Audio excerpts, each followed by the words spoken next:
Foi nessa viagem em Nova York que você conheceu um diretor de cinema, não? Eu conheci o Woody Allen, né? Não é que eu conheci. Caraca, olha aí. Não, calma. Eu fui no teste pro filme do Woody Allen.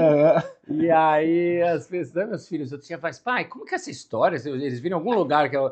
Mas eu fui, na verdade, assim, eu soube que tinha um teste pro filme dele, o teste para elenco. Sim. Né? Então, é elenco de figuração. De apoio.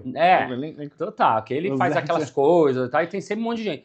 E aí uma amiga falou assim, Bala, você viu? Eles eram, na época, obrigados a publicar num jornal lá, que a gente olhava as audições, os testes. Jornal. Meu tempo tinha jornal impresso. Caraca.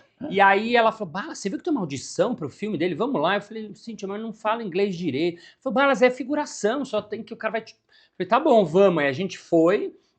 Aí nisso, a gente chegou lá, não era só a gente, tinha milhares, mas milhares mesmo de pessoas da cidade... polícia, assim, a gente até achou que tinha acontecido alguma coisa. Caramba. Descobrimos que era tudo por causa do teste. Aí os caras davam senhas, aí minha senha era 1.300.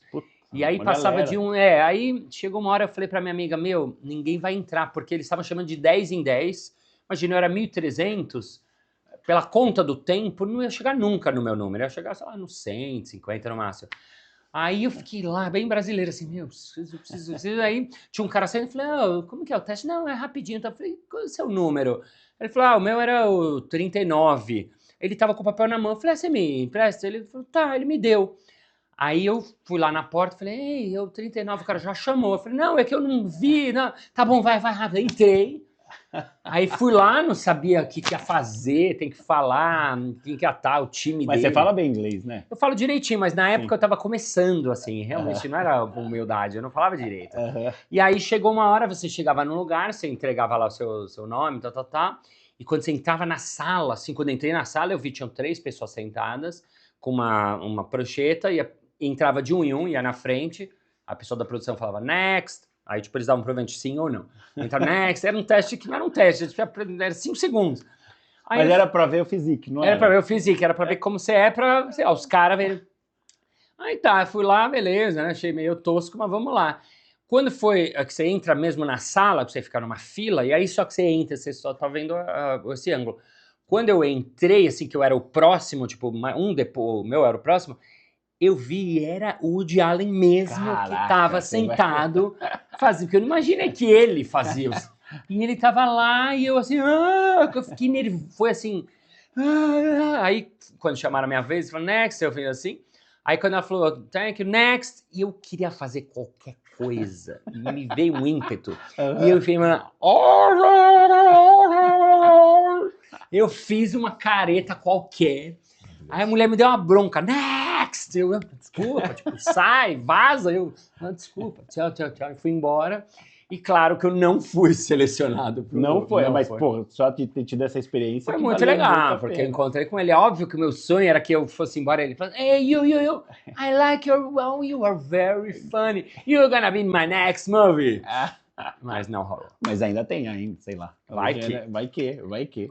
Mas aí, agora voltando pro Lecoq, cara, porque o Lecoq, eu sei que você foi a última turma dele, inclusive, né? Que ele tava... Porque realmente aquilo que o Avner Eisenberg tinha me falado lá atrás, de olha, ele tá velho, ele não vai ensinar por muitos anos, acabou sendo verdade, porque eu fiz a escola, assim que eu acabei a escola, ele morreu.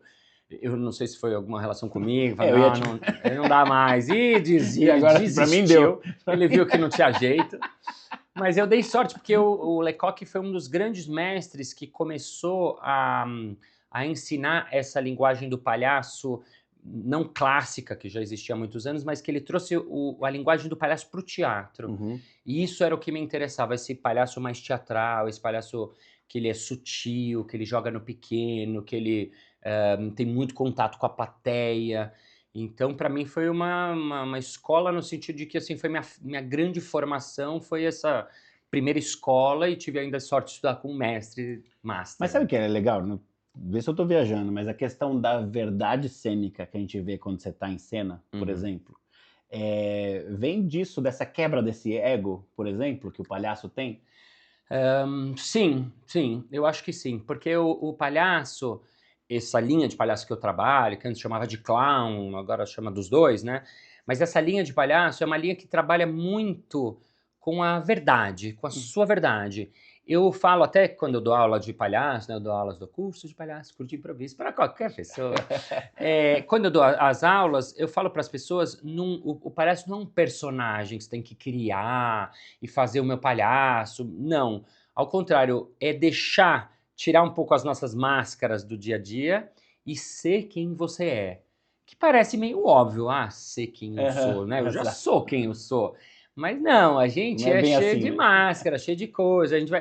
Quando a gente faz esse exercício do palhaço, é essa tentativa de ser realmente quem você é, com as suas destrezas, com as suas fraquezas, com as suas coisas ridículas, aceitando, por exemplo, eu sou grandão, né? Eu, quando era pequeno, tinha vergonha, que tinha as pernas grandes, meus amigos me chamavam de perna longa e ficava irritado e tal, tal, tal. Quando eu fui fazer o palhaço, o professor falou: por que você não coloca uma roupa bem que destaca essa coisa longilínea, essa coisa meio desengonçada que você é? E eu, mas destacar, eu sempre quis esconder isso, né?